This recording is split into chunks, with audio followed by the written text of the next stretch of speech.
Welcome back, everybody, to the Backstage Boys podcast, episode number 87. This is Trent, along with my co-host, Basil. And you are here with another live episode on a Monday night, because this is what we do on Monday nights, as opposed to some of the other people in the wrestling world, Basil. We're here on Monday nights because this is where the ratings are. That's right. Yeah. We're here. All new episode. We got a guest tonight, Basil. We have turned into Ref Central.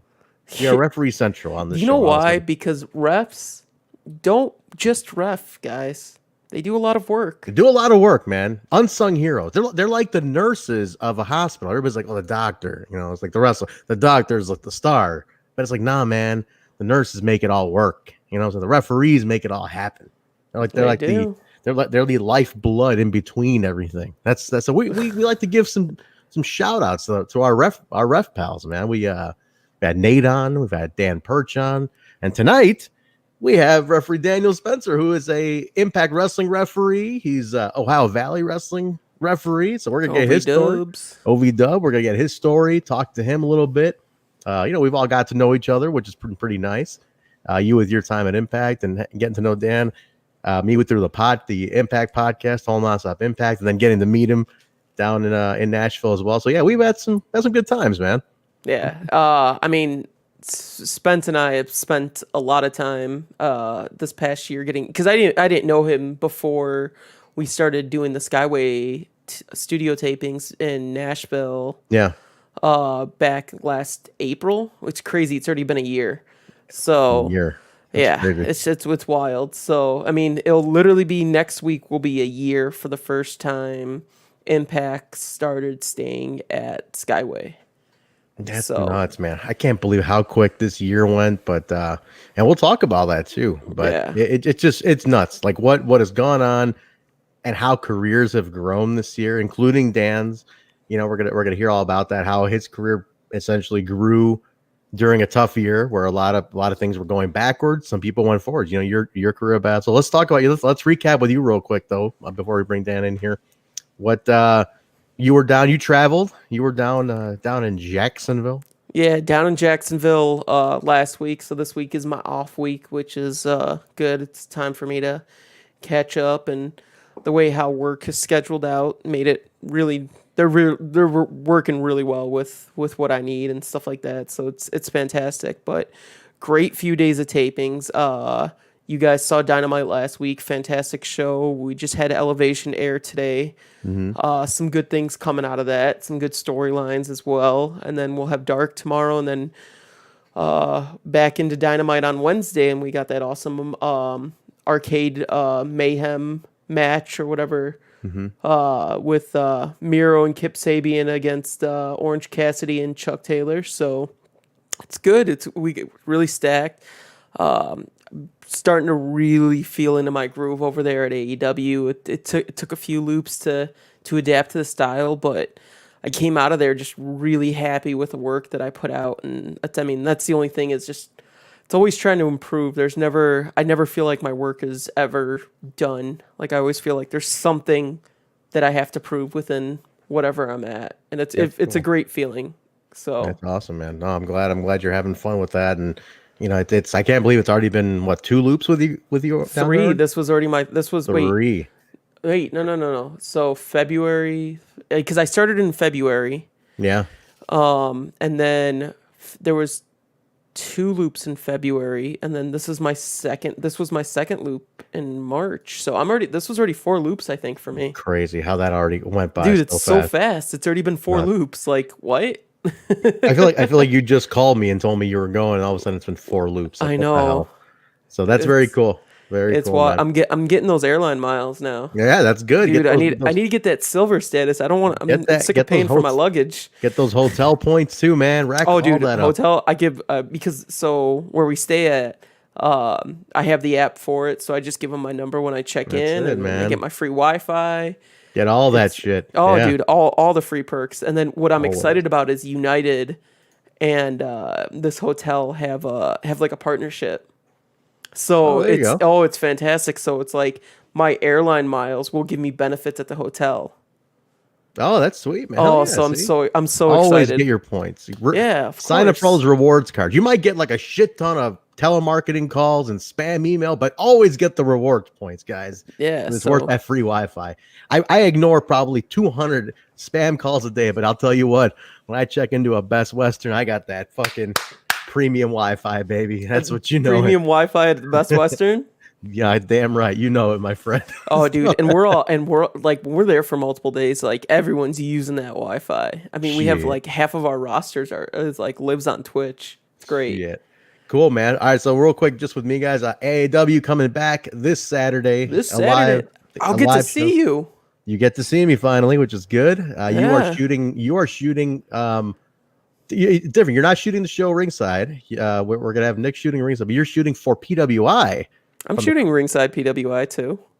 Well, we can't have you ringside. There's no ringside. What is this? I'll talk to you about that. You're breaking this to me in the middle of the I thought you knew about this. Nobody told me anything. We got to talk about this. Okay. We got to talk about this. I thought we talked about this. No, we did not. So This is all breaking on the show. Yes, this is breaking on the show. But anyway. Ridiculous. But you'll be there to shoot some stuff for PWI for the live shows, which is going to air for free on Twitch, AAW Pro on Twitch. It's going to be a TV taping. We're going to do 3 episodes. So it's going to be episodic TV coming back this Saturday. Live tickets are sold out, but there might be some limited ones available that day. We're going to announce it probably the day before, the day of. But twitch.tv/AAW Pro Alive. And we are back. It's April 3rd, April 24th, May 7th. The whole schedule is out at AAW Pro on Twitter. So we are back. And then you know who's coming. Who announced who's going to be there to confront me? Yeah, I'm gonna save that for when Spencer's on here. We'll save it for when Spencer. So let's get Spencer on. Let's get him in here. All right, let's get him. All right, everybody. You see him every Tuesday night for now, but then Thursday night starting next week, and then Wednesdays I believe is OVW. So you can see him every week on your TV, on streaming. He is an awesome dude. He's an awesome referee. We've gotten to know him over the last year. He's such a cool guy. So I'm glad he's coming on this show. He's been on TNI, coming on the Backstage Boys. Let's bring him in here, guys. Referee Daniel Spencer. What's happening, brother? Yo. What's going on, guys? How you doing? What's up, buddy? He's all decked out, man. You remember that scene in Wayne's World where Garth was like not selling out, but he was I feel like I'm representing, just in case. I thought about throwing an OVW shirt on underneath this and then doing Impact everywhere else, but I was like, whatever, What ifs? He owns a night tonight, guys. There he is. yeah, exactly. I own tonight and then soon Thursday nights, right? Thursday nights, man. Wrestling every night of the week. Yeah. Like TV wrestling is on every night of the week now. Right. So it's that, and I mean, what would you, when I was a fan growing up, I mean, I would kill to have wrestling every night. I mean, I made wrestling every night just by watching. I think we all did. But it's like to have it like brand new every night. That's amazing. Dude, think about it. That's crazy to think about. Like it is on. Isn't anybody streaming on weekends, right? There's got to be something. There's IWTV on the weekends, I'm sure, and Fight. And then, Fight TV is going to show some stuff. Certain things like with OVW, we're going to be on Fight TV. We're on Fight TV on Thursdays now, and then but eventually you can replay it anytime over the weekend, and then on like YouTube and other like affiliates on Roku and stuff. Fight TV or OVW is also shown there. So technically, there's wrestling everywhere, every night of the week. If you want to plan your nights all around, And if you're like me, some things may air on a certain day, but if you have Hulu, you have to watch it the next day after. So some wrestling you might have to watch the next day. You can't watch it live. So whatever. Yeah. Oh, that's cool, man. Listen, it's Thursday night now. You guys move April. I'm sorry. April 8th. April 8th. Yep. That include one thing they didn't mention, but that does include BTI also, right? BTI is also going to move in addition to that, right? I mean, I'm assuming. I mean, it's going to be very Impact. It'll be very before the Impact if it's on Tuesdays. I mean, it's the logical assumption, but they never actually made it a point to say that one. But I'm gonna go out and say I think it's more likely BTI. Maybe they're breaking that news on BTI tomorrow night. Tomorrow, that could be. And on that note, Gia Miller is going to be on TNI tomorrow to talk about that. Man, there you go. So we got her coming back again to TNI. So then you can really get the scoop, right? Mark listening, Mark are like that. You get the scoop from Scoops. So Scoop's going to be in there, man. So very cool, man. So I know we all know, and you talked about your story on TNI before, but for anybody who's a BSB listener, give us a breakdown, man. How did this How'd the referee journey start? I don't. We don't have to go like the whole like who's your favorite wrestler? Well, how old were you when you first watched your first match? Right, Like, right. how'd you get into refereeing? Give us that Well, breakdown, man. well, OVW. so it started with I have a podcast, and I'll Ringside Podcast is my podcast that I have, and I'll do a little cheap plug right here. There it is. Yeah, where can they find that, man? Put At that out there right Ringside Podcast, available There you everywhere, all platforms. But anyway, so I started off where guy came on to promote a benefit show on the show years ago. I basically just jokingly on the show was like, hey, if you need a special guest referee. And then he was like, yeah, I'm sure we could use you. Come on out. About it. Thought it was just podcast banter, you know what I'm saying? Just having a good time. After the show, he was like, I'm serious, having you come out and ref. He goes, you could use you. I was like, I've never ref before. I don't know what I'm doing. He goes, you've watched wrestling all your life, right? I was like, yeah, of course. He's like, you could do this. So I can do this. So I get there and show up, and sure enough, go and do my first match. And after that, I had somebody say, hey, man, how long you been reffing? I was like, that was my very first match. He said, what? I was like, yeah. They go, man, well, that's awesome. So then I did a tag match, and then in the tag match, there was a lot of things that goes on that as a ref, you've got to be there and not be there, to not pull back the curtain too much. But so in that match, there were somebody there, kind of a good friend of mine. His name is J-Mo, Jesse Morris. He's actually, he became a good friend of mine, I should say, from that day. And he took me under his wing. Was like, let me meet you to this guy. And next thing you know, it turned into booking after booking. Too Tough Tony was running a school and had like shows in the southern Indiana area, and was like, come on here and we'll learn a little bit of this. And I'll start learning how to run TV.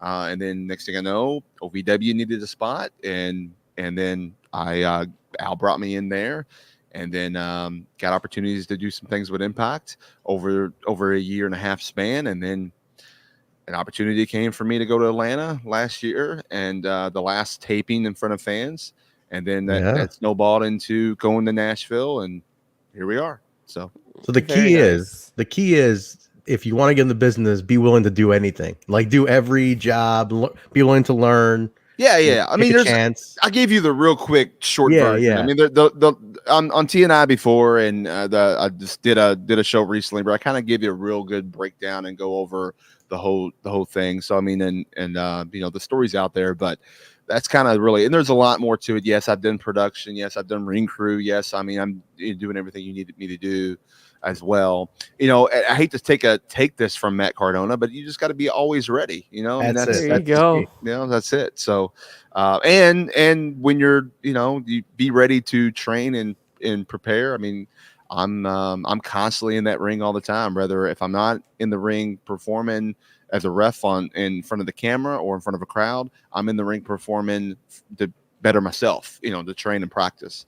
So that's important too as well. One thing I want you to talk about, this is something I don't think ever gets taught. I don't think we talked. I think we talked about Nate briefly, and off air we've talked about Nate too. But people always think about like wrestlers have to keep training, right? They got to be in the ring training. I mean, referees also, there is a training for you guys too that continues, not just like, okay, you're trained, I'll go on. Like, how do you keep your skills sharp as a ref in between shows? Kind of like how wrestlers do. Is what do you? I mean, luckily I'm in a place. Being that I'm still around OVW, I'm at a place that has us running school and has the place open. Now, granted, I'm the senior official there now. I've got promoted to that back in the fall. So like I have a different role where I'm there kind of helping other guys kind of, get in the ring and kind of teach them stuff and watch them learn. But I'm always in that ring kind of rolling around practice, when there's practice matches or training matches or whatever you want to call it, I'm in there reffing that. I'm cardio exercise, for a while there.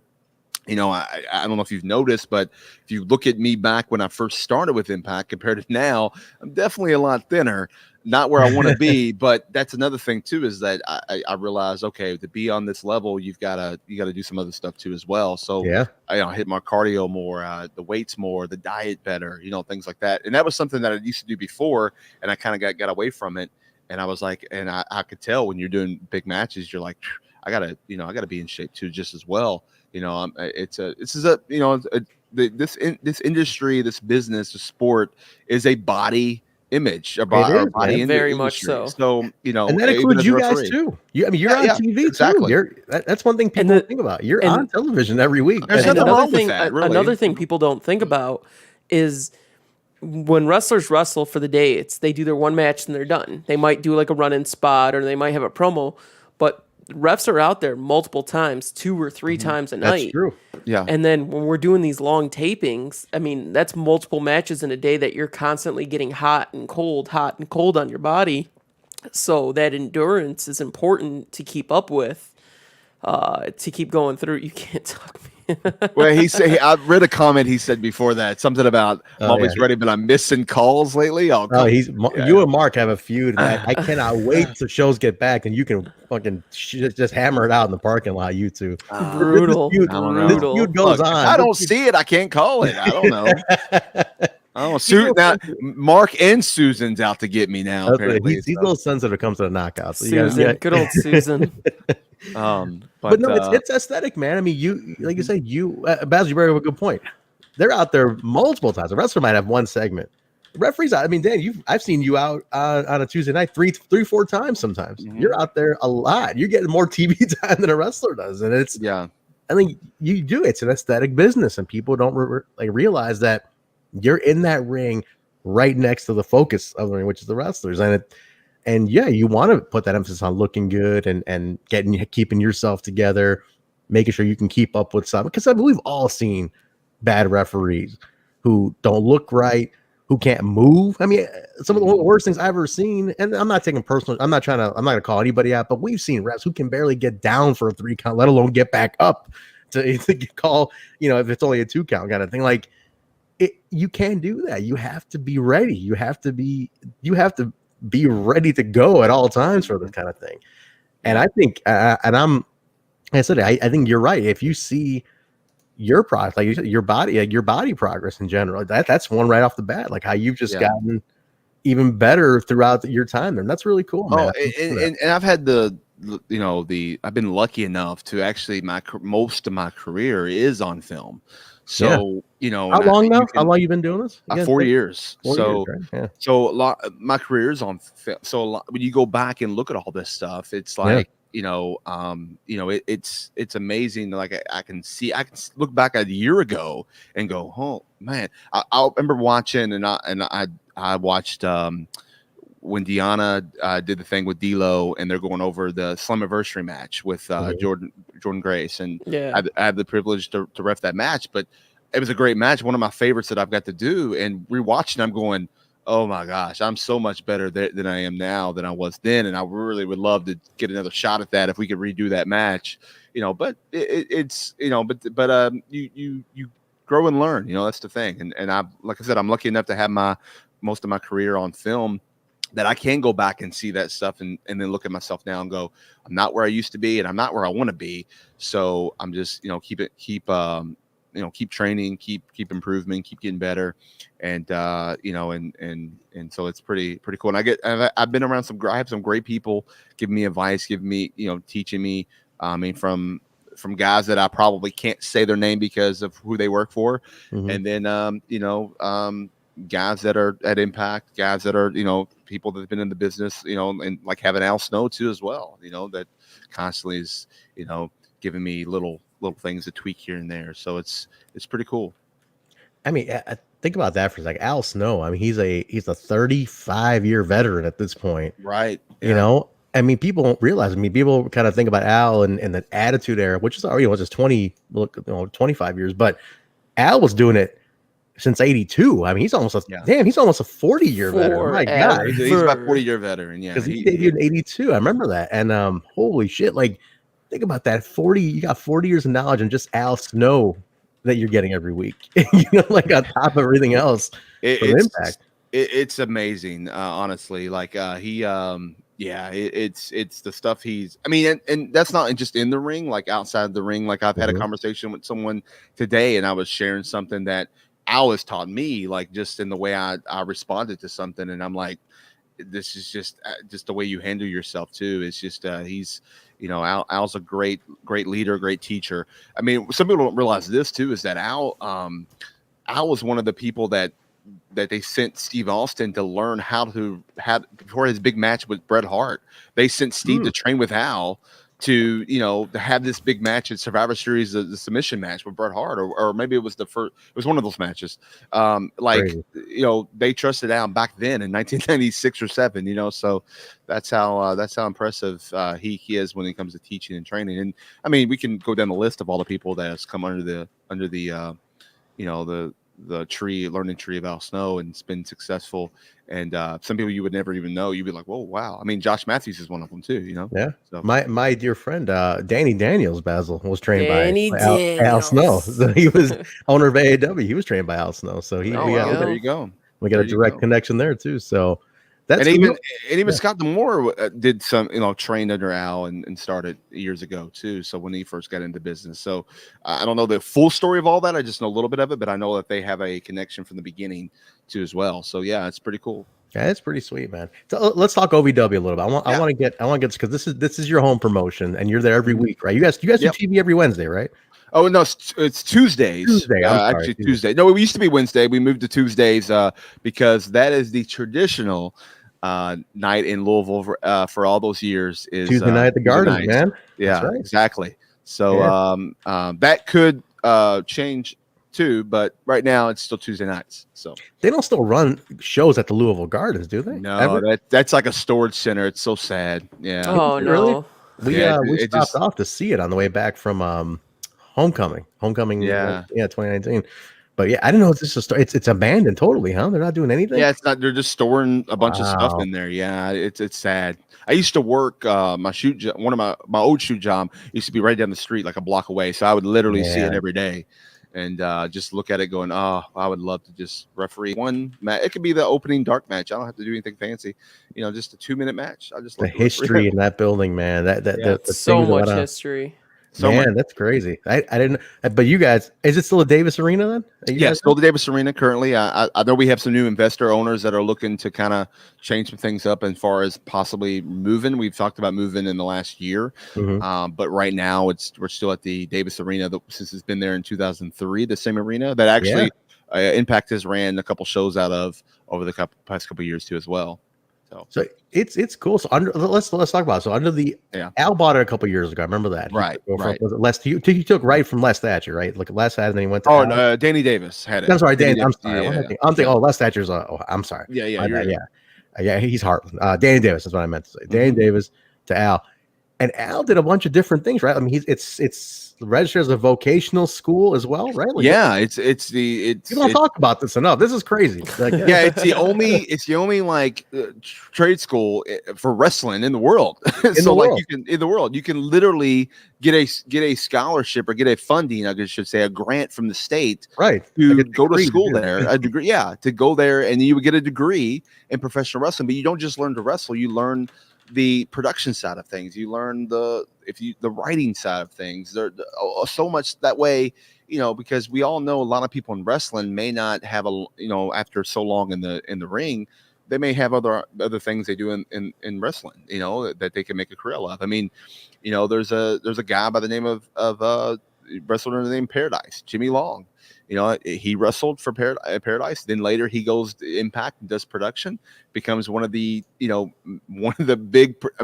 guys that kind of helped revolutionize that cinematic style. Jimmy Paradise, yeah. And him and JB, now they go on, and they're with somebody else currently right now, but they're still doing those kind of things. And they would have, if he just stick to wrestling, I don't know, would he be wrestling still today? Would he still have a career? But I never knew Jimmy Paradise did he was an OVW guy. I had no idea. He was OVW guy. He was actually Al that's another guy under the Al's learning tree. Like Al kind of put him in that position. Yeah. I saw him in a dark match at in the Impact Zone in Florida, actually. Yeah. Basil, you ever see Jimmy Paradise? Couple times. I saw him in a dark. I never saw I don't think I've seen him live. Yes, I saw him in the dark, and it's fun. I mean, I loved his gimmick. It was really fun, super fun. Yeah, it was different. It was interesting. Yeah. But yeah, I mean, he's doing production. I mean, that's crazy. Yeah, he's doing production. And he did it for Impact for I don't know a couple years. I know. Years, yeah. Yeah. He was part of that big cinematic revolution that Impact. Oh, did. he was pretty much. It was all. I mean, Hardy was part of it too, but that whole broken That whole universe, That whole yeah. team with JB, Hardy, yeah, there all was, of them, yeah, for he sure. was part of all that. So he's very creative and knows what he's doing for sure. It's So, such an I'm telling you, it's so underrated in the sense that like OVW is a full service like school, man. Like it's not just Mhm. wrestling, indie wrestling. It's like you said, it's production, it's coaching, it's conditioning, it's television. I mean, you get everything there. So well, like there's only 3 weekly television shows, or I guess 4 if you television shows, wrestling television shows that run live, and you got 2 are ran by the same company. I mhm. guess actually 3 are ran by the same company, and then 1 is ran by a place in Jacksonville that Basil knows all about, and then the other one is in Louisville, Kentucky at OVW live Great. TV. It- That's it, So plug where they can catch it though, because it's changing. What's Yeah. the new now? It's got its own platform. So yeah, if you're best way to watch it is on Fight TV at 7:00 on Thursday nights. It's if you want to watch it live, you have to kind of be locally to watch it live on Tuesdays. Mhm. And eventually, I think that might change where you can watch it live everywhere else. But it's on Roku. If you search for Roku, there's an OVW channel on the Roku. If you have a Roku channel, Is it free or is it gotta it's subscribe? free. It's all It is free. free. Oh, Yeah, it's it's all free. There you go. 100% free. You can get it on YouTube too right now. So but it doesn't come available till like Sunday or Monday. So Oh, I if you didn't know want to it's catch free. it a little earlier, hit it up for Fight. Fight's kind of where it's probably going to be the easiest to get it because everyone kind of is used to Fight TV in the wrestling world. So, and like I said, it's free. So. I didn't know it was free. I downloaded the on my Amazon, my Fire TV, and I downloaded the app for it, and I didn't even know it was free. I got it ready, and I was like, I'm gonna look into this. But that's crazy. Okay, cool. That's awesome to know. So everybody listening, it is free to check out OVW. So this week, of course, Shira is also an OVW guy. He comes there at OVW too, being an Impact star. He's at OVW. Periodically you see him there. But this week, you're going to see Impact Wrestling Gut Check winner Shogun Jackson Nice. Stone taking on Shira. So. did you wait? I'm thinking of Shogun. There was a match. I don't know if you're the referee for this. It's like one of the last explosion matches. The Joe Doring and Shogun match. I did that. I ref that match. Yep. Yeah. My God, man, Doring beat the shit out of him. He beat him. Like he beat this kid. Yeah. I mean, I was like, welcome to the TV, kid. I couldn't believe that. I love that match. I was like, this match rules. I love Joe. Joe's fantastic. But like, it was a hoss fight. They're both thick dudes, man. It was sometimes I always loved explosion matches because I felt like those to me those were the most fun. And man, that was a fun match to officiate for sure. The pace of those matches were just fantastic. Like there was because like how it broke down, and it was nice because for me, I remember for a lot of us, it kind of almost felt like a break. Yeah, right. Well, like, for you too, because for me, it felt it was amazing. Not for Daniel, he's got to referee it. He's got to ref it. But the thing is, like, he gets his breaks in between the matches or whatever. Sometimes. But I mean, now I'm sure it's a little bit better that you have Brian there. I mean, it is. I mean, and it definitely helped, and it's just been amazing with Brian. Like I have literally picked that guy's brain so much. Like, man, Nate's asking right here, what's the best advice you've gotten from Brian since he's been there? Yeah. Let's see. I don't want to pull back the curtain too much, but as far as cool. But basically, don't be afraid to get in there. I'll say it like that. Don't be afraid to get in there. And it's just it's just been I can tell just by the things he's tips he's given me and kind of teaching he's given me, and just a little bit of knowledge here and there. And when I watch back and stuff since January, I'm like, holy cow, like I wish I had this guy at my fingertips, back in July or April when I first came on board with Impact, so yeah, I mean it's such amazing. I'm loving that Brian's there, and yes, it helps out tremendously on the assignments because you're not in there as much. but I'm never one of those people. I like the ref, so I'm okay with working back, multiple matches. But it's the body. You want to you want to protect your body too, and kind of take your body needs a little rest sometimes. I did hear this. It's kind of, you said something earlier, talked about refing and things like that, and how we were in there more times. I heard like Rip Rogers one time, who's a former OVW trainer and one of the greatest, one of great trainers. He's great. I heard him on a podcast recently say that refs can get better quicker because they're in there more times, have more reps. Where a wrestler wrestles one match, maybe wrestle again for another week, or a ref's doing two or three matches a show. So it's quicker for them to catch on, and if you get a good ref, to catch on and learn and all that kind of stuff. And that's true. That's so that's why you can see refs within a couple of years, kind of like myself and our good friend down in Jacksonville, who started around the same time I did in the summer of 2017, that you could just pick up things and get quick at it.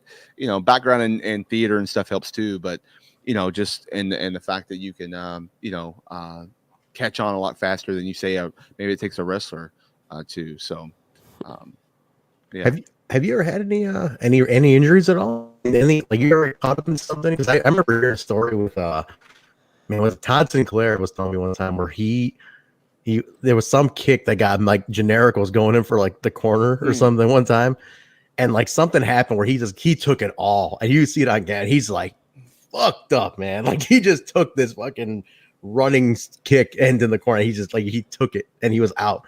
Has that ever happened? Like as far as because you mentioned getting in there, has that ever happened where you got in there a little too much? The ref bumps are part of the job. So yeah. As far as like the one thing that I remember, two things. There was a match that happened at 4th Street Live, in Louisville, which is like I love that outdoor, place, man. Yeah, it's I like love a huge spot, outdoor event. It was kind of like our Bound for Glory or our Mania, however you want to call it. It was this big, huge event where it was the atmosphere was amazing, but there was a spot where I get pulled and I get kind of hit. I was supposed to get basically I would have got clothesline, except I got hit in the face and I got a little bit of a bloody nose. Thought I was broken, but luckily it wasn't. That's happened, but it wasn't like really, really bad. The only thing that I remember happening is when we're mic'd up and earpieces and stuff like that. There was a match. Again, it was at OVW. A guy by the name of Justice Smooth pulls me out of the ring and goes to hit me. And the way he pulls me and the way he twists, he hit me. And the way I had to take it was I basically had to flip and take a face bump. But when I landed, the mic was like right here. And it literally got right and I landed and it hit me right underneath a rib and just get me the right way that it took my breath away. But then also it literally, I was in pain and bruised me for like 3 or 4 weeks because there was no way for it to heal. It wasn't a bruise. It wasn't a rib. It was like underneath, like it was like a perfect underneath the spot. Yeah. But it wasn't like I could still do everything. I could still ref. I was still fine. It just was kind of annoying for about 3 weeks. So that's about the only 2 things I've had. And those are those are, you tell a wrestler that, they go, ha ha, they're gonna laugh. So it's no big deal. So I don't really consider that injured. Just part of the business. You'll be out for a couple weeks, guys. It's a little rib. And I have known people that have took a couple of weeks off for stuff like that in the rep scene, and that's but it is what it is, I guess. I saw Nate. Just to go back to Nate. Basil, you remember the show where Sammy beat the shit out of Nate and put him through a table and then kept smashing the table? Nate got destroyed. So this is like third Nate's match ever. This was like Nate's introduction to being a ref. And then he's like, I'm gonna put Nate through the table. He's like, I know Nate and I trust him, so I'll kill him. That's essentially how it went. Oh, wow. And dude, he got massacred. I think one time through a chair, and then another time through a table. If he's still in here, he could clear this up. But he went through I distinctly remember the table, and then he's under the table, and then Sammy starts beating the table with a chair, and then as Nate comes out for intermission later on, people are like, "Oh my god, are you okay? Like, do you need anything?" And I was like, "God damn it, Nate, you should have been selling this, man. Come out limping." got the neck brace ready. The art of selling it can be rough. I did the. Do you know what I remember? I was trying to is. look for the photo, and I remember I did the video There it for is. that. Chris was there. He was like DVD through the table at 10 chair shots. Yeah, dude, it was insane. Like he got destroyed. It was ridiculous, man. It was like Nate's third match. He owed somebody. He owed somebody some lunch money or something. Man. You know, but here's one thing that I want to ask you about. Yeah. Referees for like the longest time growing up, like we knew the Hebners because of what happened, like Earl and Dave, because of the gimmick, the angle, and right. We got to know almost like the NWO was bigger about doing this. NWO would always name your referee before a match. Referee Tommy Young. They would always let you know, like whether it's JR, Tony Schiavone, the Crockett, David Crockett. They would always let you know who the referee was. Lance Russell would do it all the time, but later on is when like refs started getting more of an identity, and we all kind of know who the refs are now. Like we get to know everybody. I like throughout the years at Impact, TNA and whatnot. Rudy Charles, Andrew Thomas, Daniel Spencer, Brian Hebner, Earl Hebner, Slick Johnson. All these. You just remember ref names. Do you? Like, is it around that time? Like, did you want to become a ref when they started getting more of that identity? Like, man, the ref is a vital piece. Like, he's somebody people know now. Like, it's a thing to be a referee. Believe it or not, no. So one of my good friends, God rest his soul, was Matt Capitelli, and Matt for years would try to get me to go to school to wrestle, and I wanted to do it. Did you guys grew up together? No, I met him literally the very first week he came in from winning Tough Enough 3, came into OVW. I met him and John Morrison literally like that weekend, and then kind of hit a. I was wearing I was wearing a Toby Mac shirt that said "Freak" on it, and it was him being a Christian, like not a lot of people knew what Toby Mac was, so I'm wearing it, and he looks at me and goes, "Hi, Toby Mac," and he gives me a 5, and at that point. Like we were like that because I understood Toby Mac, understood that music and that industry because I grew up raised in church and all that. So like I was right on board with him as that. So he just kind of like took a liking to me right there. Right. So anyway, so like I became kind of real good close with him throughout the time, and he would constantly, well, now this is, of course, when he was wrestling, it was just like whatever. I was at shows and friends, but then as he had the tumor, the first step, and had to step back, and then did training, he would like, man, come to my school, come to my class, and I would just say no, and I would say I'm not big enough to be a wrestler. I know my limits and blah blah blah. And he goes, trust me, there's so much you can do in the indie scene. There's more than you can do to wrestle. Just come on. And I still never did it. So. And I guess he was trying to encourage me. You could referee, you could do that. I know it now, but at the time I didn't catch on to it. But right at the time the benefit show happened is when his second stint of cancer came back, and that's when I kind of was like, I'm going to do this for Matt.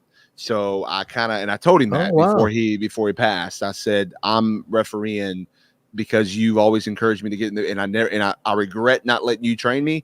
But I'm gonna make sure I ref for you. And for a long time, I wore a band that I actually had made and was selling to raise money for the funding for his surgeries and stuff. It's Team Cap on it. It was like a gray wristband, and I wore it every match up until I don't wear it as much. I can't wear it on TV, so you don't see me on Impact, and you don't. And now that I wear the arm sleeve, you don't really see it. I can't because that's the one I wear it, but I do wear it underneath.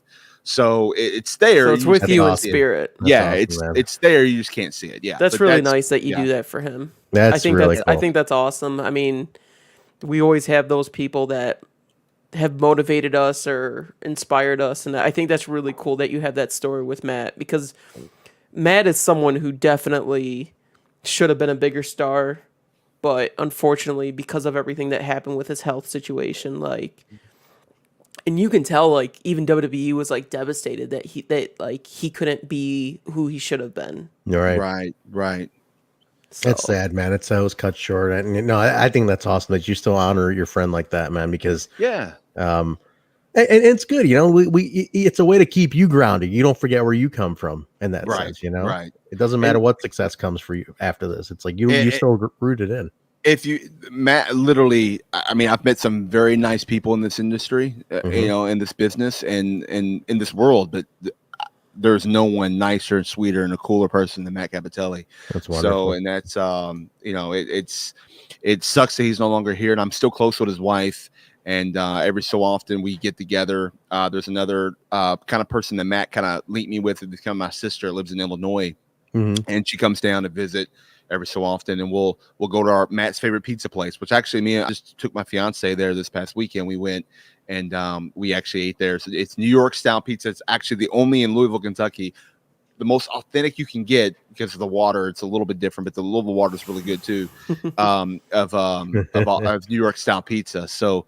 I know y'all guys are Chicago boys. I was about to turn this conversation into pizza now. Wait a minute. Yeah, wait a minute. I know you guys are Chicago boys, but I'm a big, and I got family in Chicago, and I love Chicago. But when it comes to pizza, I'm a New York boy. When it comes to that, I love New York pizza too. I know Basil. I think you do too, right? You've been. I don't hate New York pizza. I've never said New York pizza is bad. But it's two different worlds, though. Yeah, but like the thing is, like the problem is, there's too many shitty pizza shops. That you can get a slice from in New York. Yeah. I found the best one. They follow me on Instagram. They're big fans of mine. And I'm big fans of theirs. So I'm next time I go there, it's called iPizza NY. They're the best. Oh Pizza NY. Yeah. I've had iPizza. My favorite's Two Boots Pizza in New York City. If you're gonna, there's two or three locations left. Two Boots Pizza is my absolute favorite.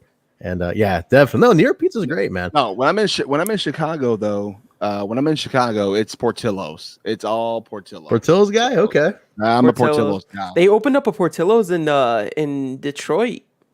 Really? Jesse and Adam spreading out. So it's all these places. All these places are spreading out. Like there's Buc-ee's now in Florida. There's like one that's like 20 minutes from the hotel from us. Well, we're getting like Culver's, hitting south. So if Culver's is delicious. Yeah. So if we can just get Portillo's, we'll be good. Can I just have a goddamn Waffle House up here somewhere? At least closer, like somewhere closer than one. You don't have a Waffle House up there? You have an IHOP though, right? We got IHOP, but man, IHOP's no Waffle House. IHOP is no Waffle House. I know, but I like IHOP. I like I like the French toast. Now Denny's, that's another. If it's Denny's or an IHOP right across from each other, and there's no Waffle House or Cracker Barrel, I'm gonna go to the Denny's. There is a famous Waffle House around Impact Tapings too. Yeah, well. You went there with Kevin Martin, right? Have you ever had breakfast with Kevin Martin? I've heard all of that. I've heard about it. I have not officially had breakfast with Kevin Martin, but I've heard about it. I couldn't believe the order. It was the most amazing order. Orders 3. Large. It's 3 orders of hash browns covered and smothered. But here's the thing. Each order, he had them separated, but each order had a different covered and smothered like add on to it. So like they were covered and smothered, but then one layer had like add onions to it, or the other layer had like add something. So they were like it was like the Neapolitan ice cream of hash browns. when he told me, he's like, yeah, I'm gonna go light on breakfast today, and then it's 3 orders. I was like, how is this light? Yeah, you're a madman. I was like, this is amazing. I miss my breakfasts with Kevin, but I miss our late night beer and food just like chill down at the end of the loop. I got to hang out with Daniel late night after you were stuck at Skyway. He gave me a ride back to the time. We got to hang for a little bit. Yeah, we did. We got to hang. And by the way, that shirt that I showed you, I'm going to be releasing soon. Finally, after months. I was going to say it's been months, man. It's been months. I'm waiting till I have them in my hand before I post it up. So they've been ordered and they're on the way. So, when you have it, we're going to plug it on TNI because you are absolutely a favorite of the TNI family. So we'll plug on the show there. So guys, I've seen the shirt. It is super dope. And when that's out, that's going to be cool as shit. But you know what? That's a good transition to the Back to the Future talk I want to have. I want to talk Back to the Future with this guy because there is no bigger. I thought I was a big fan. I saw part 2 and 3 in the theaters. We found a barber shop. We have a barber shop. We have a Back to the Future themed barbershop. I know that. Yeah. They me and the owner are friends on Facebook. Oh, Listen, man, I thought I loved Back to the Future. I'm talking like, the music will bring a tear to my eye. That's how much I love, the main theme. But then I meet Daniel Spencer, okay, and this guy. I mean, this is Marty McFly, like it personified He right loves here. This is Robert. Do I have to show the tattoo? Show the tattoo. Show the tattoo. Show the tattoo. Right, Let's Show see him the it. tattoo. I can't. Pull the tattoo up. Here we go. There we go. Let's. Ooh, baby. Son of a bitch! Look at this thing. It is. Yeah, the he's clock. officially a bigger fan than you, Trent. Holy shit! Save You've the never clock seen this tower. before? He might have. I think he showed me when I was in Nashville. But yeah, Maybe he's a bigger fan. He's a bigger fan than you. My God! Save the clock tower. Good Lord, that's amazing. Yeah, I found It's so good. I found something like that. It was basically it was in color. I'm not a color person when it comes to tattoos, so I found Great that, Scott. and I literally took it to my that tattoo guy. I was like, I want this. I want it in black, and he goes, well, you have to put white. I was like, I get all that, and he was like, I want to make it better. So he went and made it better. I'll have to show you the original picture. It's pretty dope, but yeah, that one was definitely 10 times better. So it is an amazing trilogy. It is one of the greatest movies of all time. it is the greatest movie. It is. I mean, is. It's not now. I'm assuming part one's the favor. Or do you lean? Nobody ever chooses 3. Poor part 3, but nobody ever chooses 3. But are you flop on part 1 and 2 though? No. Okay. So part 1, obviously they because it was made without, when they made it, they didn't have to make a 2 and a 3. They just made part 1 and that was it. And part 1 is literally standalone the best. 2 and 3 to me, because they were made together, is a one movie. It's one. It's both. It's a continuation. But here's what's great about 2 and 3. They had no desire to make 2 and 3 when they made 1, but yet it's so good that you go back into 1, and it feels like when you see shots, like they probably planned this and shot this ahead of time. Because I used to think that growing, I was like, oh, they really made, like they shot all these shots to do 2 later and 3 later.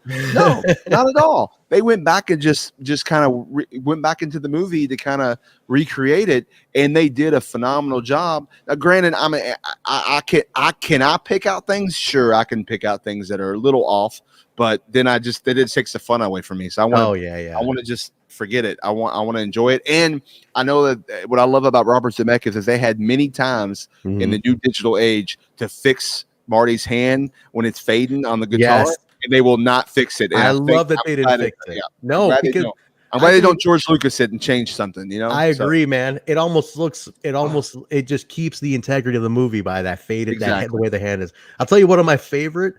You probably, because you're a super fan, you probably picked up on this too. One of my favorite moments, Basil, they show us this actually is shown in part 2 as well. It's right at the beginning, part 2 at the end of part 1. It's when so after Marty and Jennifer had their moment, and they by the seat in the car and the truck, and they walk over, and then they hear Doc come down. He basically, now Doc has come in from the future.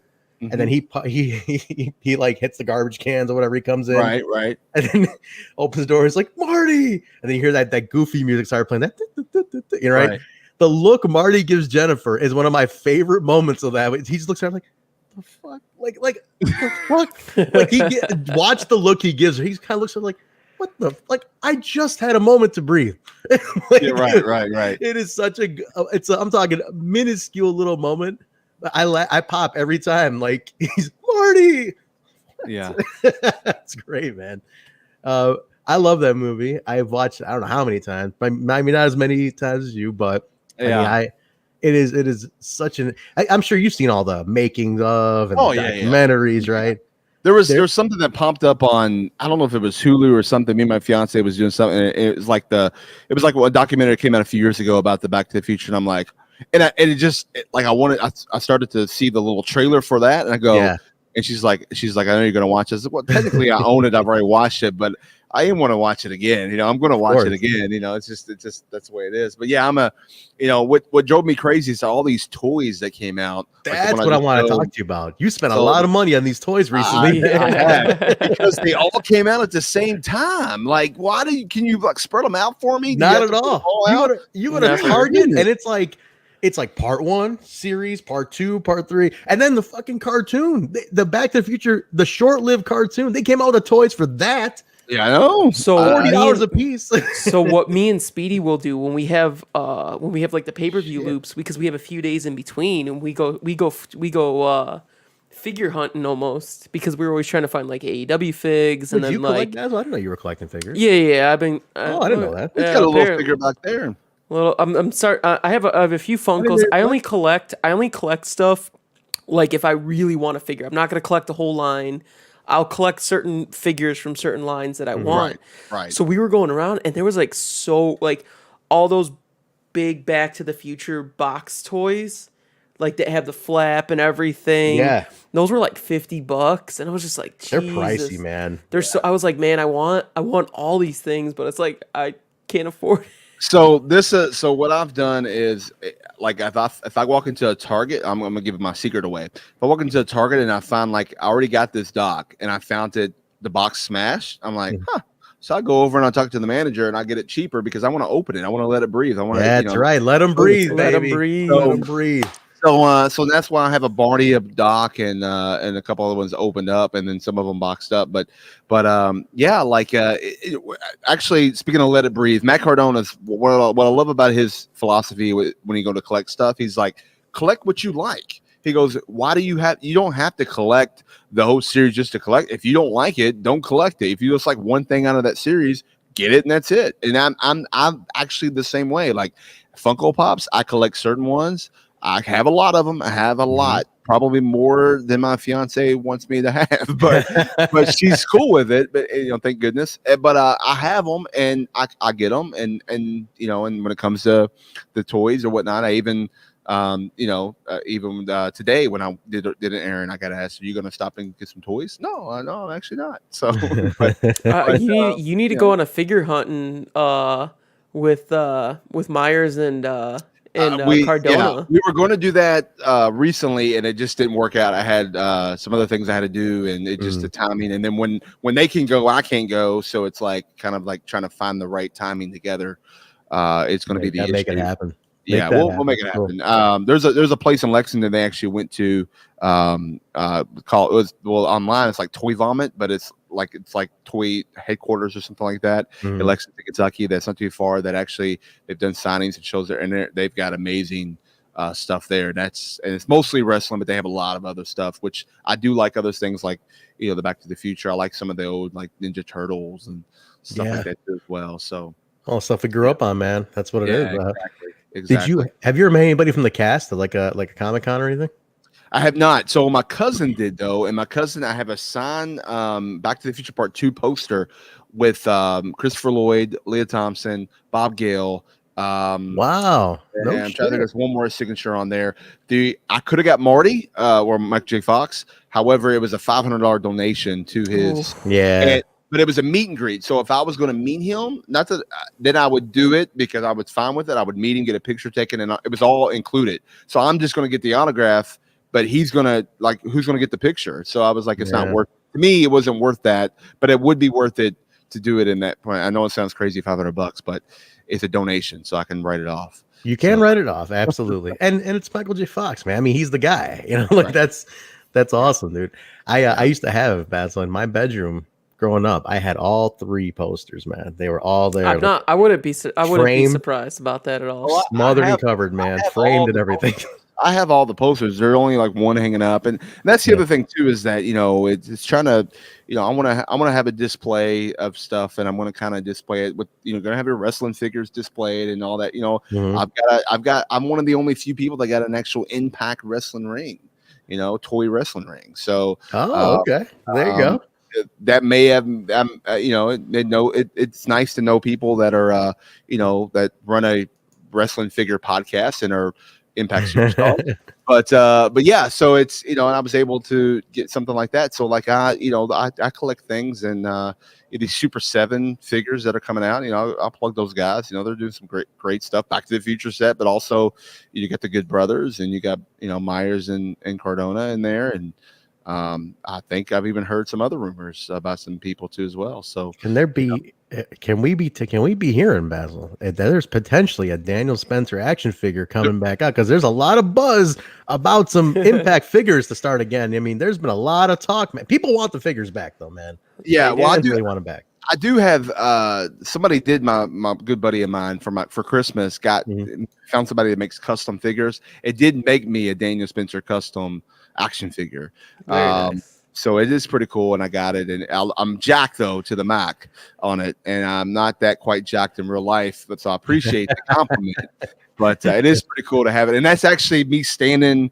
I have my Impact ring displayed. I have me inside of it, and I have Impact titles. And I'm actually holding this guy. Huh? Up. So yeah. That's cool, man. No, people, listen. I remember they were hot when they came out. I mean, I wasn't collecting. I have a few. I think I got like of course I have a Nigel or Desmond Wolf. You know, it's my guy. Got Desmond. I got Aries. Probably Storm and Root. Like I got some that I just got as gifts or picked up here and there. But man, like looking back, the TNA and the Impact figures, they had a lot. They had what 7, 8, 9 runs.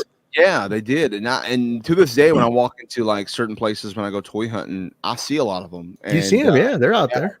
And some of them are in box, some of them are loose. You know, they got some loosies, and so I'm always, as crazy as it sounds. I mean, anytime you see Hogan, you're like, I gotta get a Hogan. So, yeah, some of those figures are pretty cool, and it'd be cool to have them back. You know, I'm in have Impact do wrestling. I mean, I don't care. If they ever do a referee, they're clearly going to do a Brian Hebner. Why would they do a referee Daniel Spencer? Why not, man? Hey, if you think about it, who was there during the hard times, during the pandemic times, man? That was Daniel Spencer. God damn. Listen, I'll tell you what. Now you've probably come across Wildcat Chris Harris, right? Down in where you're at. Have you guys crossed paths at all? Because he's in your neck of the woods somewhere. Yeah, he's in Cincinnati, a little bit here and there. Yeah, he's actually he came to OVW a year ago at the Sacrifice that was done in Davis Arena. That's right. When Moose was doing the whole, I'm Mr. Impact, and he was like had a little thing with Moose at that show. So yeah. So he was on the TNI Throwbacks. We were doing the Asylum stuff. He came on months ago, and we were talking about because he has a bunch of his merch, including he was able to get a stock. I think through like High Spots, right, buys a lot of the stock back, right? When there's like overstock at stores, like High Spots would buy it back. So he was able to get a ton of his like single and then his dual set with Storm in stock. And I was like, we're on the show. I'm like, do you know what this shit goes for on eBay, man? And he's like, yeah, I saw him at the merch show. I'm like, no, do you know what people pay for like a TNA and then like a Storm and Harris, like an AMW set? He's like, right, and then you can sign it, yeah. So like we told him, and then we played on the show, and I shit you guys not, he like sold the amount of orders his wife said that they got after they did that appearance. They're like, we didn't understand, like what the hell, like how many people, like everybody ordered one. They're like, because they're actually charging a reasonable price instead of the collectors on eBay who are charging like 5 times as much. Wow. And I was like, you all could have made like mortgage payments with what these people were fucking willing to pay, man. It's crazy. Wild. Action figure collecting is a cult. Like it is crazy. It's wild. Like they get so into it. I know what Ethan gets a lot of stuff because he'll send me like if he gets something exclusive, and he has like a toy figure photography page that he does. Wow. And yeah, so he gets super into it and does like special effects and does all these cool things. So there's so many different layers and aspects to it because you'll have superheroes, you'll have wrestlers, and then you have like the Funkos, like there's all these different elements, and then you have the custom sides to it. So I mean, there's so many aspects of the hobby. And then Trent and I have a friend, Matt Goldberg. Oh yeah, Matt, right. He the animation. Is a very good wrestling figure photographer. He actually was working for WWE when they did like these stop animations. On WWE's YouTube, and now he's doing stuff with Jazzwares for the AEW figures. So there's so many cool aspects to it. It's not just the collecting, but there's like so much happiness that gets out of finding them and collecting them, or going with your friends, or letting them breathe, or whatever it is, or making walls. There's so many. I just love all the different layers to the hobby. Yeah. It's like we just collecting the Funkos alone. Like Back to the Future, I'm going to get every one that comes out, and they have chase ones. So to try to get the chase, like it's like it's one of those things where do you buy it? Like I can get stuff on eBay, but like for example, I'll give you a cool story. So like there was a Back to the Future Marty one that came out where the hat, Old man he's wearing Marty? the actual hat. Yeah. No, the Future Marty, like Future Marty with the hat, Marty the black hat, Jr. Yeah. So he Yeah. has the hat, but the regular pop, it's a silver hat, but the one with the colored hat it was a chase. Like you have to find. There was only like so many of those made. Oh shit! So they're all online. I could $30, $35, whatever. But if you Right. find them in the store, it's $8.99. So I just was holding off, and one day I'm literally walking by Target, and I'm walking, and I have an eye for this stuff, and I'm like, it's way over here in the electronics, like sitting on the like the desk, because that kind of stuff they keep it in like the special place. So I'm walking and I look over and I catch it the corner of my eye and I just walk over and I grab it and keep walking.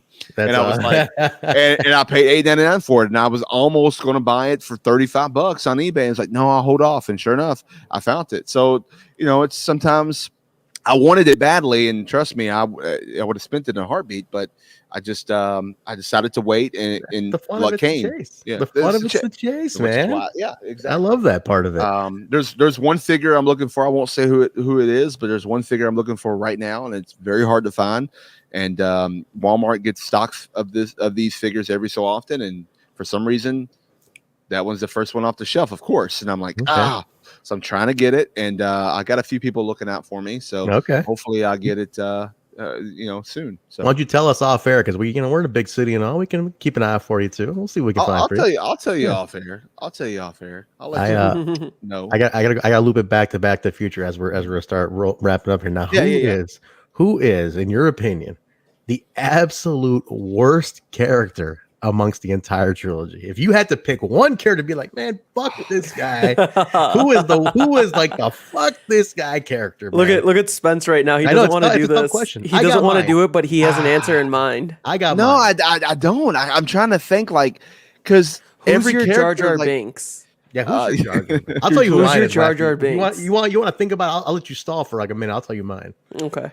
What's yours, Trent? I hate needles, man. I fucking hate fucking nobody calls me Chicken Needles. You hear me? Fucking nobody. Fuck Needles. That guy, all he did is cause Marty trouble and it's downfall. Like he was already but without Needles though, without Needles, you wouldn't have the whole 2 and 3. Like you wouldn't have, you wouldn't have. But man, I mean, come on. He Needles caused nothing but a downfall for Marty, man. I mean, he did, but he's a good guitar player though. Yeah, I mean, as a fan of Marty, Needles is your heel, right? You're like, but so is Biff too as well. So you need Biff. You need your antagonist. You need to be well rounded with your characters. But Needles was kind of that character, kind of replaced a little bit of Biff though in that scene, because Biff was older and he was doing goofy stuff, but Needles was kind of like that, that guy. I don't know. I just I can't really think. The only man, that's hard. That's a good question. That's really think about this one. You might end up calling it the two cops who take Jennifer home part 2. Totally shitting on her the whole time. First they say, "Oh, she looks good for 47, looks great," and then they start shitting on where they live, and I'm like, "Yo, give the lady a break here, man. Come on, times are tough. You're shitting on their house." Like maybe take out Elijah Wood's character on the gun. Oh fuck yeah! Gotta use your hands. Fuck you! You gotta use gotta use your hands. Maybe take him out of there. I don't know. Take him out of there. I'm down for that. Get Elijah Wood out of part 2, man. Yeah, that's great. Good call. There you go. That was my safe answer. So. Can you and I do a whole show somewhere? I don't care what platform it's on. I want to talk. I can talk about this trilogy like all day, man. We're supposed to have a watch along, right? We're supposed to do a watch along. We gotta do this watch along. Yeah, we can do a watch along. We'll do the watch along. But cool, man. Let's start getting some. So let's get back to Impact, because so next week's a big week. This week's the final week on Tuesday.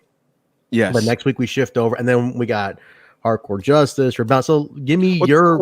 Well, think about it though. Yeah. We end Tuesday with James Storm's 1,000 match in Impact history. Are you reffing that one? Who's reffing that one?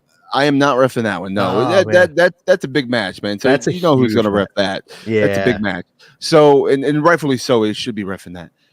But as far as you got that, and then we go to Thursdays, and then you're going to have the AEW champion in action. So like that, it's an amazing couple of weeks here at Impact. So, don't miss it. Tune in. I know everybody in here is fans and they watch it. But yeah, for sure. That's a good point. Take out the fake George McFly. I like that. You really don't need George McFly. Just kill him off like they did anyways, and not even bring him in the future. For sure. That's controversial take, but we'll go with that. We'll save that for the actual show. But yeah. So but tomorrow night, the last before the Impact at 7, at 6 Central, and then Impact at 8, 7 Central, and watch that. It's gonna be a great show. There's a lot of great stuff in place for that. The final on Tuesday night, and then next week we go back to Thursdays, the traditional night for Impact Wrestling.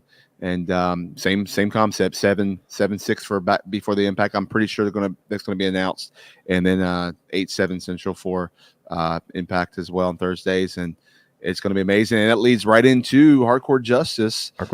Man. Saturday, April 10th, right, 3:30 p.m. Is that what I saw? 3 p.m. 3 p.m. 3 p.m. Afternoon show. Yeah, well, because 3 it's Mania weekend. Yeah, and it's kind of it's Mania weekend. You don't want to obviously try to compete with Mania. Look, here's the thing. Here's the thing. I'm glad that we have TV on. Glad we have something on TV every night, or wrestling on every night now. If this is the case, right? Right. Look, it's good for everybody. It's good for every company. It's good for the fans. It's good for the people in the industry. It's good for everybody. Everybody wins in this. It's not like this whole thing that happened on Wednesday nights. Whatever. You're not gonna repeat the Monday Night Wars anyways of the 90s anyways. It's just not gonna happen. It was such a dumb feud to have. To be honest, I'm glad because they'll be switching to Tuesdays. Probably I think it was the week after Mania. I think they're switching to Tuesdays. Possibly, and if they never do for a while, that's fine. Whatever. It is what it but is, Thursdays just feels better for Thursdays feels like TNA night, man. Yeah, that's what it was. You have to move your show now. What are you going to do with your show? Your TNI show? TNI. The TNI show is going to be on Thursdays. We're swapping him. Yeah. Oh, swapping them. Okay, so throwback on Tuesday. Okay. Yeah, throwback Tuesday, which doesn't have the same ring to it, but we just swap them out. The days are we already have the days blocked off anyway for shows, so we're we'll just flop them. It's all it is. What it is. Sense. Yeah, makes sense. So it'd be okay. But yeah, no, we got Hardcore Justice coming up, and then Rebellion, man. I mean, Rebellion is a huge show, and then Basil, that ties into you with what you're doing now, and I mean, this is worlds coming together as. I mean, how exciting is that for you guys? I mean, what's the overall vibe has got to be interesting, huh? I'm super excited for it. I mean, Sunday, April 25th. It's going to be amazing. It's been moved to 25th. Yeah, it's been 25th. It has been moved, and it makes sense to have it that night. Why not? Traditional Sunday night for pay-per-view wrestling, and I know AEW just did it in their last pay-per-view. They moved it to Sunday for traditional Sunday night. Why not? We did the same thing because it just makes sense. Yeah. And it's just going to be a phenomenal show, and just what matches have been announced so far, and I can't wait to see what else is going to be out there. I'm excited for it. Basil, how about you? Are you excited for this? Yeah, you gotta be excited too, Basil. I'm liking the matchup. Selfishly, I'm hoping that we get to see some Swan over at AEW because I miss that guy. Yeah, I miss Swan so much, so I'm hoping there's something a little bit closer to the event that we get. Don't sleep on Swan now. Don't sleep. I'm not sleeping on Swan. I'm saying I'm telling the people, man. He's telling everybody else. Yeah, dude, Swan's so freaking talented, man. Like Swan and Omega, we only got to see a taste of it at Hard to Kill, but a full match between those two. Dude, we might see some old school New Japan Kenny style back on this because I mean Kenny's been wrestling a completely different style, with the barbed wire death match and the lights out matches that he's been doing, and he's been a little bit more brute. I mean, we've been seeing some good stuff with when he's had these when he had the 6-man last week. And then it'll be good to see what happens because there's another 6-man, or I don't remember if there's another 6-man this week. I can't keep track anymore of all these shows. Just matches. Just matches. But what he's been doing has been phenomenal. But it'll be good to see that environment between Swan and Omega in a singles one-on-one. I'm really hoping this is a super clean match. I don't want to see anybody coming out in this match from either side. Like, I want this to be a clean, straight up, one-on-one. That's what I'm hoping for. Yeah. This could just set. I mean, putting Swan in this moment, right, is I think huge for Rich. And as we know, he is honestly not only one of the best performers out there, but that dude is cool as shit. Like, can we just like three of us know Rich? How cool is Rich Swan? This as a dude, like he is like the coolest dude ever, man. Yeah. And I'm happy for him. The comeback has been incredible. Him being in this match, it's such a marquee match that's gonna get so many more eyes on him. And I think like you said, don't sleep on Swan. It's one of those things where like you cannot deny Rich Swan any further after this. Right. Absolutely. You know, and for these sheets who have these biases and stuff, like, man, if you guys even cannot even just drop your egos to acknowledge how amazing Swan's going to be here, and you already know how amazing he is. Yeah, then it's just don't call yourself journalists at that point. But the dude is awesome. It's going to be a great match. The build essentially is going to kick off even in the high gear like this week. So definitely look forward to that, guys. It's going to be a lot of fun. But yeah, this is James Storm's 1000th match. Last Impact on Tuesday, moving to Thursday on the 8th, Hardcore Justice on the 10th. And the 25th is Rebellion. It's a busy month for you guys, man. It's a pretty busy month to be. It's exciting. Busy. Very cool. Busy. I like being busy. I want to be busy. Keep working, man. All right, Dan, let's get some plugs, man. Where can they find you personally, your podcast, your t-shirt, whatever? Plug it all up. You can get me on the Twitter, the Instagram, at Daniel Spencer. I do have a referee page on Facebook. Just search for referee Daniel Spencer, like that. And mostly, everything you see on Instagram usually goes there anyways. The podcast, I got a sticker for that. So there you go, at Ringside Podcast right there. Ringside Podcast. You can get, and as far as listening to it, all on podcast avenues. And we talk a lot of OVW, have a lot of OVW guests on, but we do break down some other stuff. My co-host they talk about the other companies, and of course I talk a lot about Impact. It's a pretty, cool. It's a cool show, and maybe I can have you guys on. Maybe we'll do come. Yeah, you guys come on. More than happy to. Yeah. Great, man. Anytime you let us know. Let me ask you a question real quick about you're great at social media. I think you have at least a post a day, post a day. You keep your feed active, which is something I stress to every wrestler or crew, anybody who's in, especially forward facing. You're on TV, right? Your feed has to stay active. I mean, you got to be and you're in my feed every day. There's a photo of Daniel Spencer at least once a day in every one of my feeds, and that's so important. Basil, you and I talk about this all the time. One of the biggest, like, he takes 1,000 photos a show, especially indies, right? And when the pandemic was going on, Basil, like you and I were talking, I was like, how are people not literally sweeping your website right now for every one of their photos and just lining up picture posts every day? It's like you have to keep go ahead. Yeah. I'm not gonna lie. Like with Basil's, like what I would do is that this is from social media. He would post something, I would take it from a match from TV that aired probably 2 weeks ago, and I would take one little spot and go, I like this. I pull it, and then I throw it up there, and then I would post it, and then have some kind of funny caption to it or whatever. And you've seen that. And I actually just recently did another one from an OVW show. Like I'll take different things, and sometimes I'll find something that I took a long time ago. Like I've got stuff for Basil's took that I have that I'm just holding on to, that one day I'll put out there. There you go.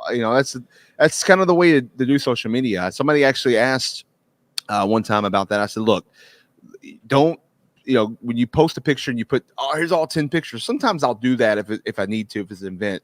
But if they throw up all these 10 pictures, and I'm like, you that was 10 separate posts that were over 10 weeks. Like, what were you doing? Like that was just, So. Because remember when I would live tweet Impact, I would make 2 separate posts for each match. I would do the entrances, and then I would do like a little recap of the match. Yeah. So right. But I mean, you would do that, but the key is, like I said, I'll take from one match, I may take 6 pictures that he's took or whoever's took. And then if they're good, and if I like them, which Basil's are always good, but I'll take them, and then I'll go, okay, I'm gonna post this one, this or there. Maybe I'll post 2 or whatever if it's part of the story. But then like I'm gonna save this one, and then like randomly a month later, here it pops up again. That's it, man. So If you got like make the material work for you is what I always say, man. Yeah. If you have the material, fortunately, you have photographers documenting your career.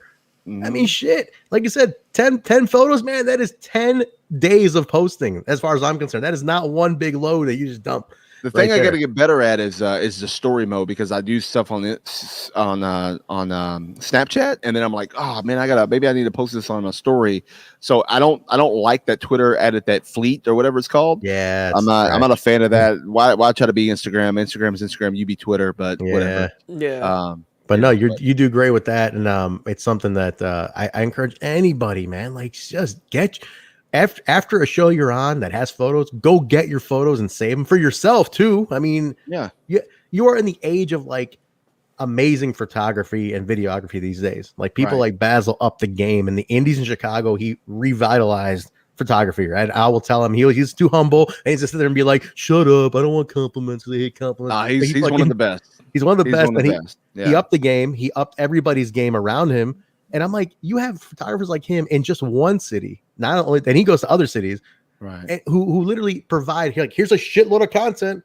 And I can't believe people just don't put it out enough. It's like you guys are wasting such opportunities. So I'm glad to see you do that. Please keep that up. Encourage anybody you know to do that, because it's so important to do that. Yeah, absolutely. Yeah. So that's cool, man. But yeah, you got your plugs. Was it ProWrestlingTees.com/Daniel Spencer. There are some shirts available there. Go get yourself a Daniel Spencer shirt. I need you to work on helping me convince Nate to do a Pro Wrestling Tees store. He gets so mad when I tell him, like, come on, we need to get him one. Dude, look at his headshot alone could sell. That's what I'm telling him. I'm like, we can make you a polo shirt, because you're kind of a more conservative, like polo shirt guy, professional shirt on PWT. You know? And he's like, shut up. No, I'm never. I'm like, come on, Nate. Full media blitz for Nate. Hey, I sell a couple shirts a week. I mean, whatever, man. There you go. Cool. See? So come on, we got to talk. It's not. I mean, it blows my mind that people still bomb. I'm like, all right, cool, that's awesome, but that's great. It's for a while there, the Mr. Delicious shirt was a rib, and I feel like I've still sold more of that than anything else. But wait till this new shirt gets released. This new shirt is cool, man. It's gonna be pretty awesome. I think we'll definitely, and you're gonna sell those directly. That's it. That's not through Pro. No, it'll be through Collar and Elbow, actually. Collar and Elbow. I'll have a link through Collar and Elbow. Yeah. So it's an exclusive Collar and Elbow shirt. So we might have promo codes to give out. We'll see what happens, guys. We'll have promo codes. Promo code ringside of Collar and Elbow. You save money. So. There we go. Ringside is your promo code. So when this is out, here we go. Cool. All right, let's get our plugs in. Daniel, thank you very much. Hang on. You hang out with us till we go off the air. Basil, where can people find you, man? You can find me on Twitter and Instagram at BZ. That's a B, 2 E's, 4 Z's, and a Y. Photos can be found on all of AEW's various social medias. On Twitter is All Elite Wrestling, AEW on Twitter, and then All Elite Wrestling on Instagram. That's about it. Just watch the show. I want to keep my job. Keep watching all that stuff, especially Dark and Elevation. So I shoot ringside for those. And Trent, where could they find you? You guys get me at Trensberry on Twitter, and the show at the BSB Show on Twitter and Facebook, and then the Backstage Boys Pod on Instagram. Audio version, all audio platforms: Apple Podcasts, Stitcher, SoundCloud, Google Play, iHeartRadio, TuneIn Radio, Spotify, Pandora, Amazon. Rate, review, and subscribe, guys. YouTube.com/Backstage Boys, ProWrestlingTees.com/Backstage Boys, and then Twitch.tv/the BSB Show. So, guys, give us a follow, give us a sub. If you have Amazon Prime, you get one free sub a month on Twitch. So use that for the BSB Show. Toss it in there. Always good to get the support. And we always really appreciate that. So, guys, the whole back catalog of all episodes are on YouTube. All the audio, it's up there. Go give it a listen. A lot of cool interviews, old show commentaries, things like that. Don't forget, I'll be at AAW this Saturday, but it is sold out. But you can watch it on Twitch, twitch.tv/AAW Pro. It is going to be a free show. The first episode of the tapings will be free. So go subscribe to that right now, follow it, and then tune in with us on Saturday. Lots of great talent coming to that one. So definitely hook up with us. And then I think that's going to be it. So Basil, anything else? No, that's it. All right, guys. Thank you for joining us. Daniel Spencer was here. Thank you, Daniel. Give Daniel a follow, guys. Thank you, Dan, for joining. See him tomorrow on Impact Wrestling at 8, 7 Central. On AXSTV and Twitch. The final Impact on Tuesday. Final Tuesday Impact until they move to Thursday next week. Well, they're going to own Thursday night again. Thursday night. So we own the night. On the night, man. So don't forget, guys, tweet it out. Let Danny know what you thought of this episode. Tweet him tomorrow during Impact on AXSTV. But guys, we will talk to you later. Have a great night, everybody. Stay safe. We'll see you next week. Bye. Later.